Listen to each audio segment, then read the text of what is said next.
Imagine waking up one morning, sipping your coffee, scrolling through your phone, only to stumble upon an email from your ex-husband's lawyer. The subject line: divorce settlement, your fortune at stake. Now, picture the shock that hits you when you realize that the man you once loved and trusted is trying to take everything you've worked for.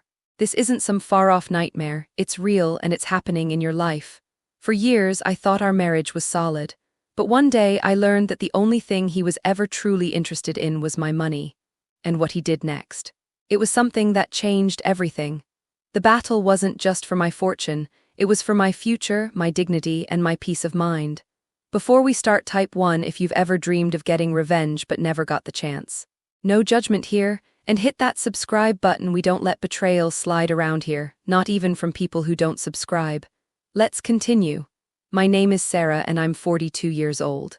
I live in a quiet neighborhood just outside Chicago, a place where the hustle and bustle of city life feels a world away. I have what most would consider a good life. No, scratch that, a great one. A fulfilling career in marketing, a circle of friends who have stuck with me through thick and thin, and a cozy house that I'm proud to call home. I'd always believed in the idea of love, commitment, and building a future with someone you could trust. Then there was Jake. We met in our late 20s. He was charming, confident, and seemed like a perfect match for me.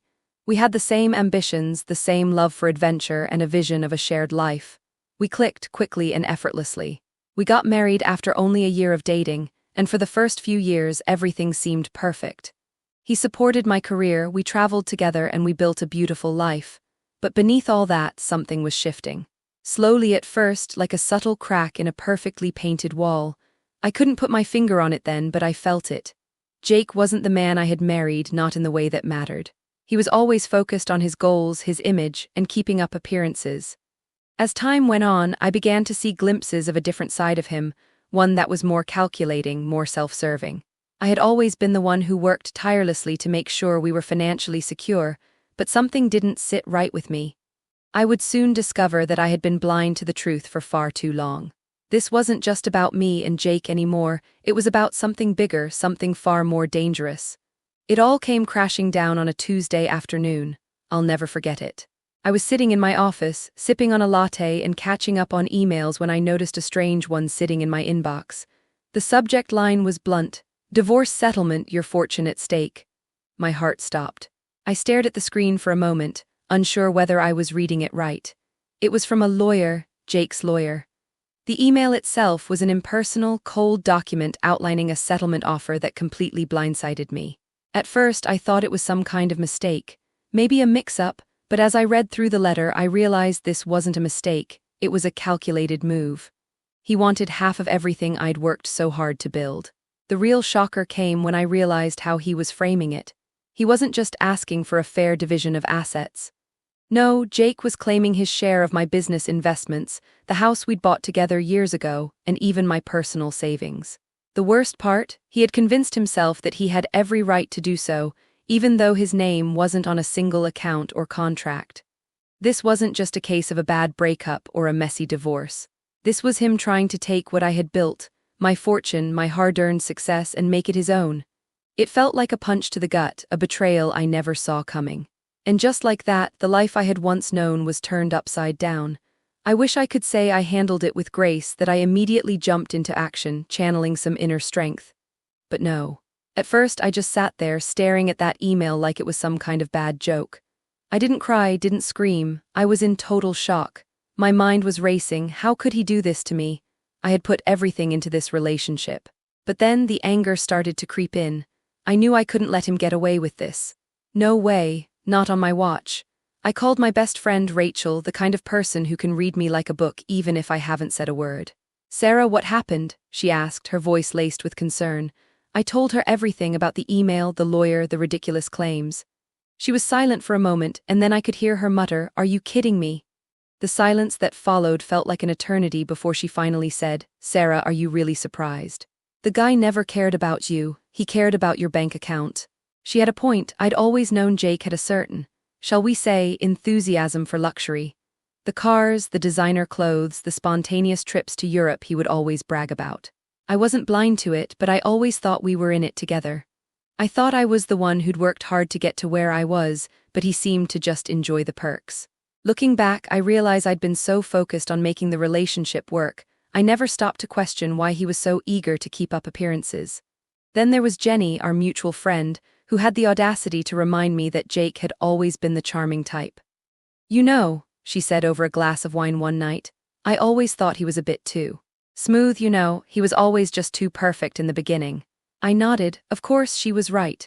The more I thought about it, the more I realized how easily Jake had slid into his role in our life, always playing the part of the doting husband, the ambitious businessman, the charming guy everyone liked. But it was all an act. It took me far too long to see it, but Jake wasn't interested in building a life with me. He was interested in benefiting from my success, my hard work, and now he was trying to claim it all. Then came the real kicker. I'd always thought he was clueless when it came to money. He was the spend it before you think about it type. But when I dug deeper into the email, the more I realized he wasn't clueless at all. This was carefully planned. Jake had hired one of the most aggressive divorce lawyers in the city. He had known exactly what he was doing. And what he was doing was setting me up to lose everything. "Sarah, you need to fight back," Rachel told me firmly. "This isn't just about money anymore. This is about your pride, your dignity. You've worked too hard to let him walk away with your life's work." That's when it hit me. This wasn't just a divorce. This was a battle, and I wasn't going to let him win without a fight. I wish I could say that once I decided to fight back, everything was smooth sailing. But let me tell you, the moment I stepped into that lawyer's office, I realized I was wading into an ocean of sharks. Jake wasn't just coming for my fortune. He was coming for my peace of mind, my reputation, and everything I had built over the years. My first meeting with my lawyer, Sylvia, was eye-opening, to say the least. Sylvia was sharp, no nonsense, and didn't waste any time. "Sarah," she said, folding her hands and leaning across the table, "Jake didn't just want a divorce. He's after the whole empire. You've built something he thinks he's entitled to. And trust me, he's got the tools to make this a very nasty battle." I nodded, trying to remain calm. Sylvia's voice cut through the tension. "First things first, we're going to go through your financials, every single transaction, every asset. We need to track down any hidden accounts, any red flags." I had to admit, this felt more like a forensic investigation than a simple divorce. But that was exactly what Jake wanted, wasn't it? He was no longer the man I married. He was a cold, calculating force, determined to take what he thought was owed to him. Sylvia was right. It wasn't about fairness anymore, it was about power and control. But then came the real twist. Jake wasn't going to fight fair. Oh no, that would have been too easy. As I began to dig into his finances, I uncovered a few things I never expected. Jake had been hiding money, big time. I had always thought he was the type to blow his cash on flashy cars, fancy dinners, and spontaneous trips to Paris. I never realized he had a hidden side, a side that wasn't just about living lavishly, it was about manipulating the system to his advantage.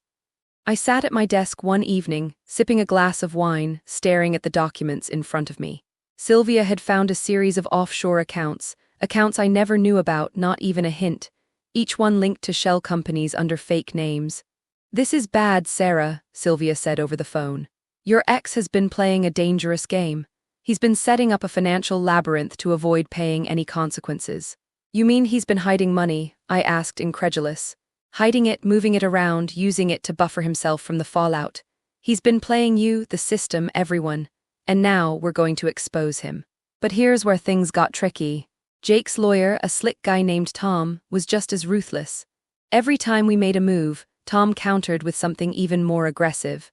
I remember a phone call where he tried to convince me that Jake had every right to the property we had purchased together. "Sarah, the house was always meant to be a joint asset," he said in that smooth, almost too friendly tone. "Even though you've done the majority of the work, Jake's contributions shouldn't be ignored." I felt a muscle twitch in my jaw. Contributions? He spent more time picking out throw pillows than he did making any real decisions about that house. "Let's not pretend, Tom." Tom chuckled. "I understand your frustration, but we're going to argue that you two built that house together. You've got a lot to lose if we go down this road, Sarah." Oh, I knew what he was doing. He was trying to wear me down, make me doubt myself, but it wasn't going to work. Sylvia had already prepared me for every dirty trick in the book. And trust me, Jake's lawyer was about to run out of tricks. But as the weeks went on, I began to feel the pressure mounting. My once peaceful life, my carefully curated routine, had become consumed by the battle with Jake. I spent my nights poring over financial documents, trying to find some shred of evidence that would expose him for the fraud he was. Every time I thought I was getting ahead, I hit another roadblock. The offshore accounts, they were all traced to companies that had been dissolved years ago. The hidden assets, buried deep in complicated contracts with so many loopholes it felt like I was swimming through a legal maze. One evening, after an especially frustrating day, I was sitting at my kitchen table, head in my hands, trying to make sense of it all when my friend Rachel called. "Hey Sarah, you're not going to believe what I just heard," she said, her voice light but with a knowing edge. I couldn't help but laugh. "Rachel, I think I've heard every ridiculous thing in the book at this point." She paused. "I don't think you've heard this one. Jake's been telling people you're the one who wants to take him for everything. That you are the gold digger. Can you believe that?"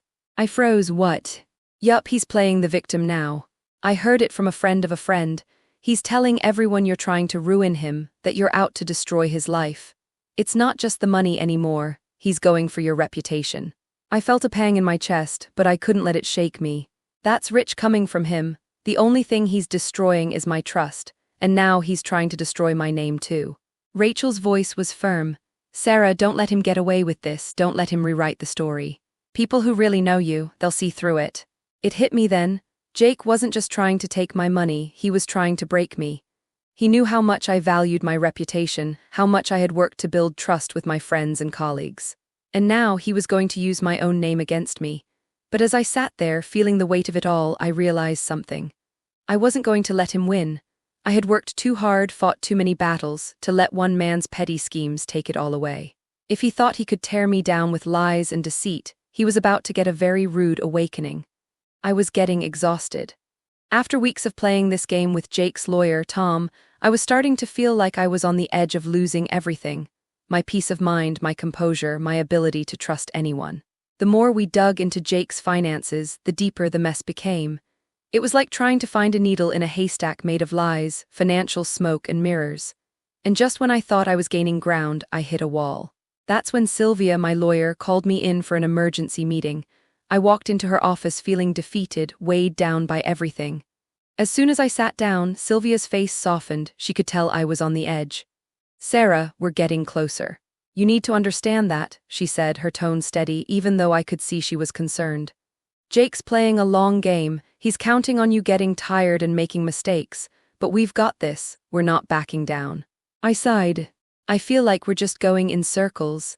Every time we find something, he finds a way to cover it up. Every time I think we've got him cornered, there's another loophole. How is he getting away with this?" Sylvia tapped the table, her eyes narrowing. "Because he knows exactly how to play this game, Sarah. He's relying on the fact that you're too busy with your business, with your life, to dig deep enough into his finances. He's counting on you not having the time or energy to keep up with him." I knew she was right. My life was in pieces at this point. My focus had been divided between the legal battle and my business, which was now suffering because I couldn't devote the attention it needed. It was a constant tug-of-war and I was losing both sides. But something Sylvia said stuck with me. "We're getting closer."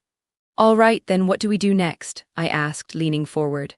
"We need to take the gloves off," she said, looking me straight in the eyes.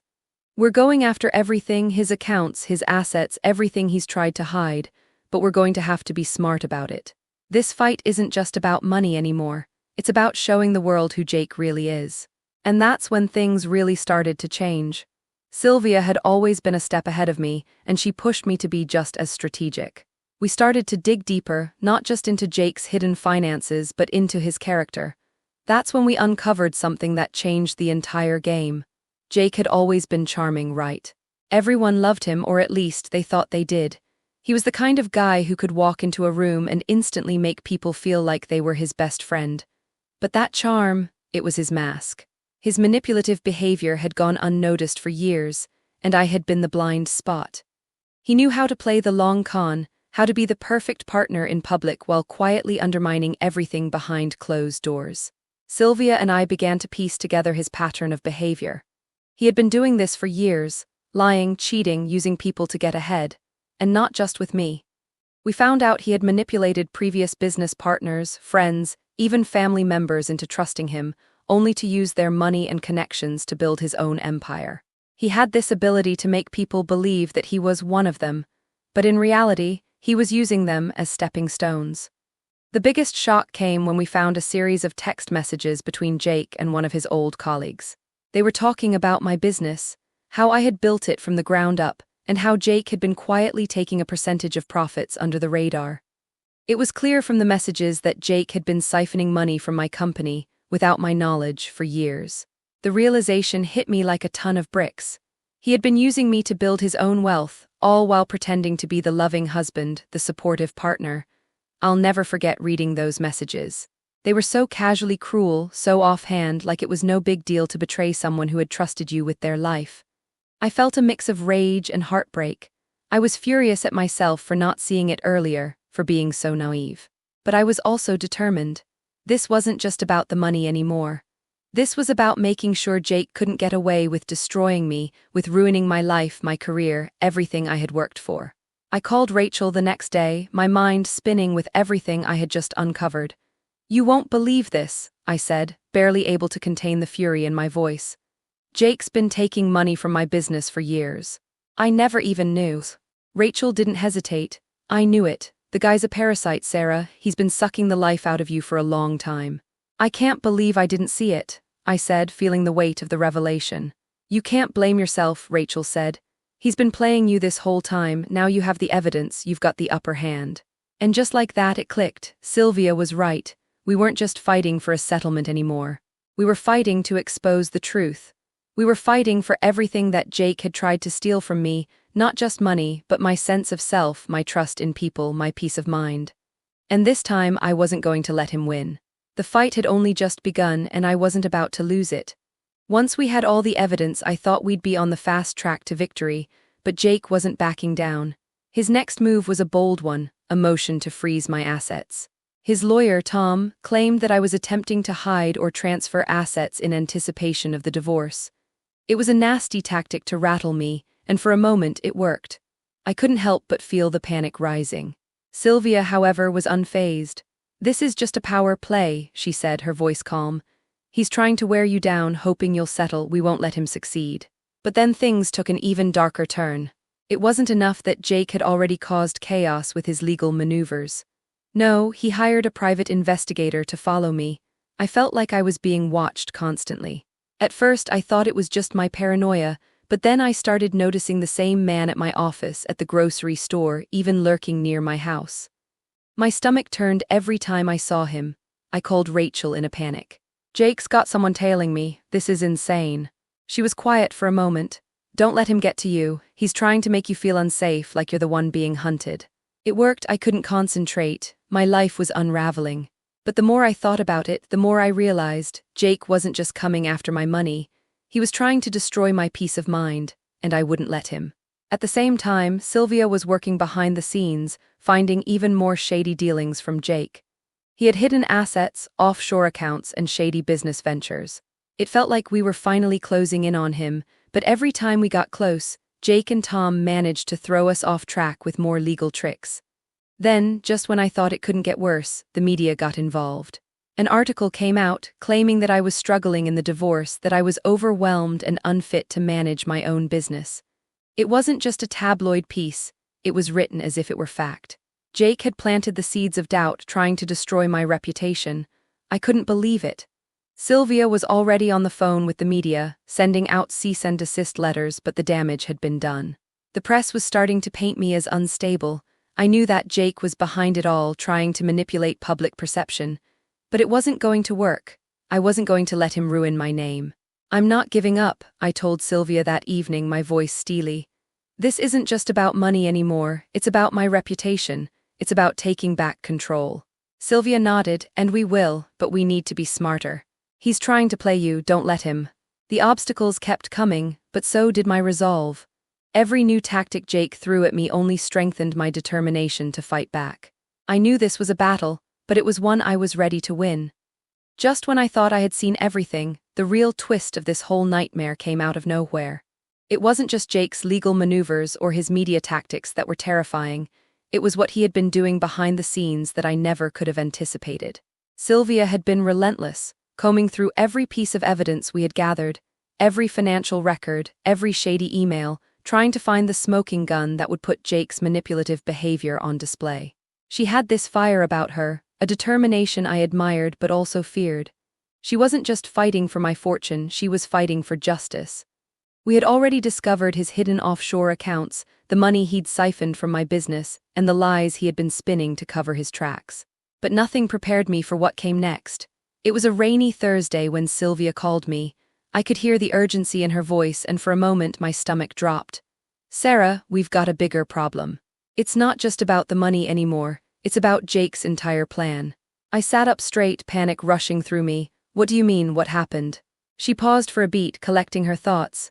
"We've been digging into the offshore accounts, and we found something that changes everything. Jake wasn't just hiding money for his own gain, he was laundering it."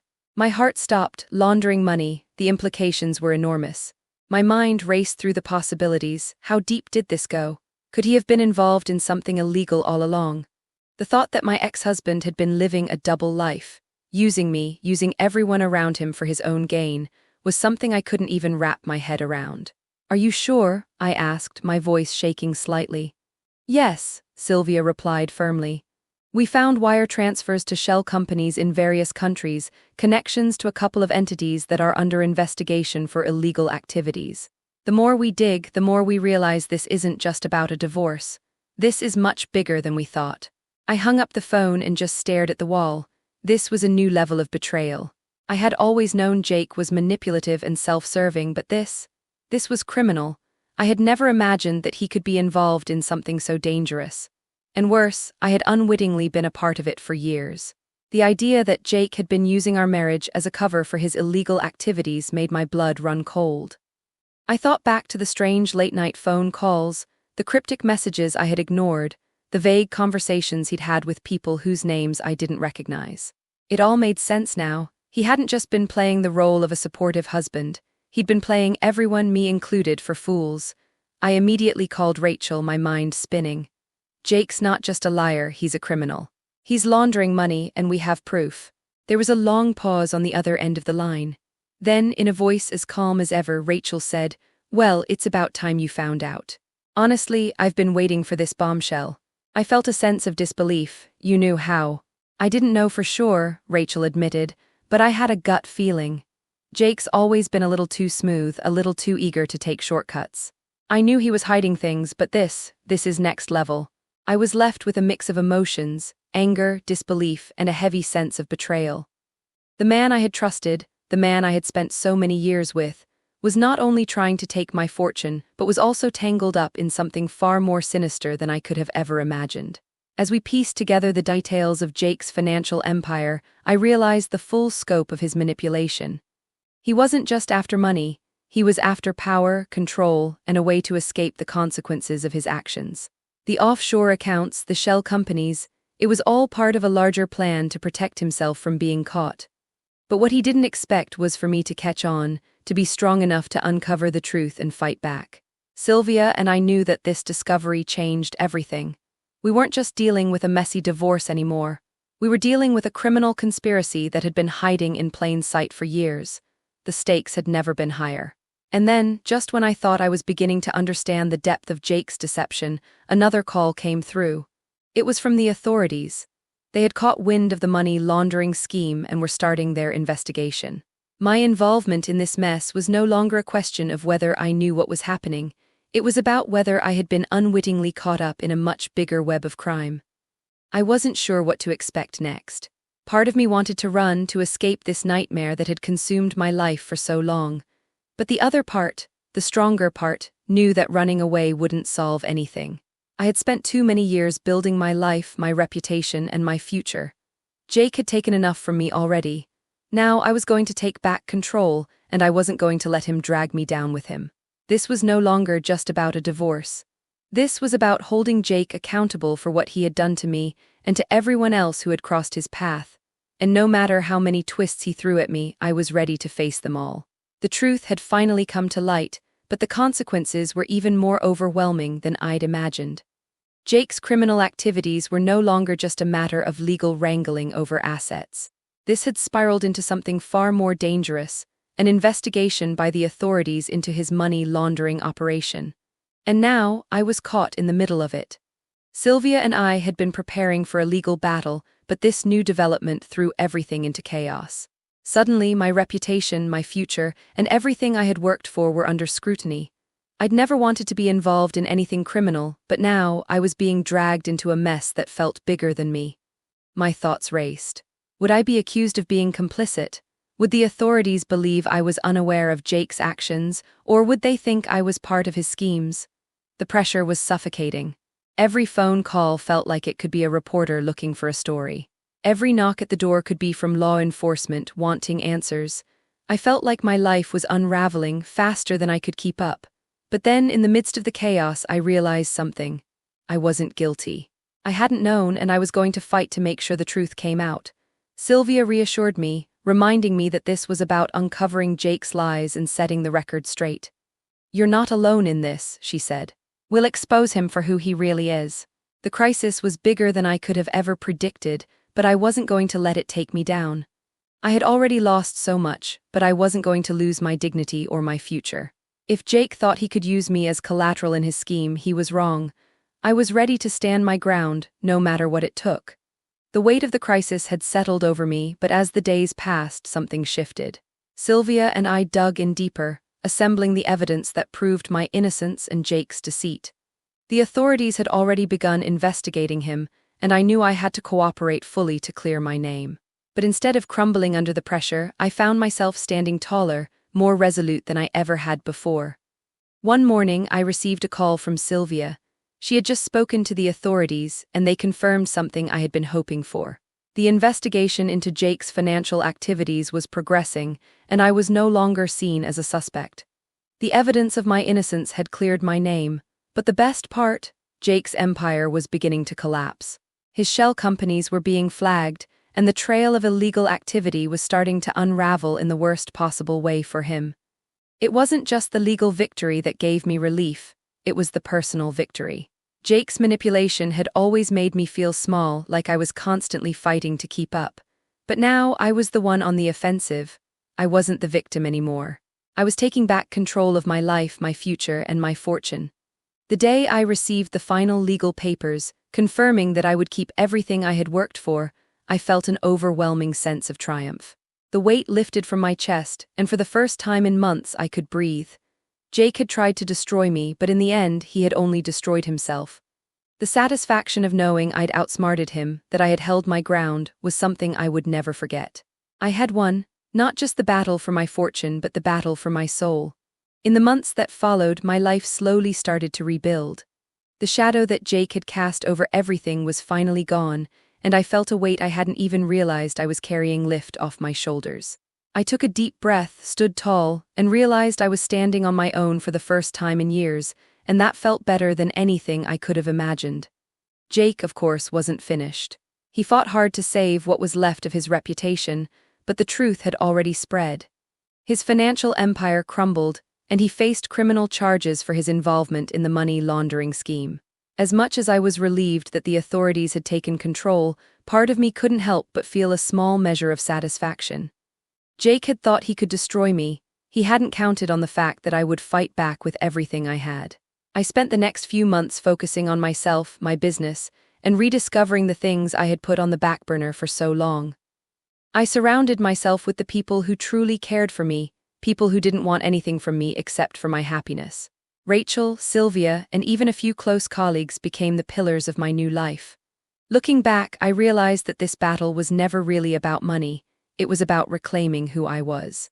I had been caught up in a toxic relationship for so long, I had forgotten what it felt like to trust myself. But now I had rediscovered that strength. I didn't need Jake or anyone else to define me. I was free. And that freedom. It was everything.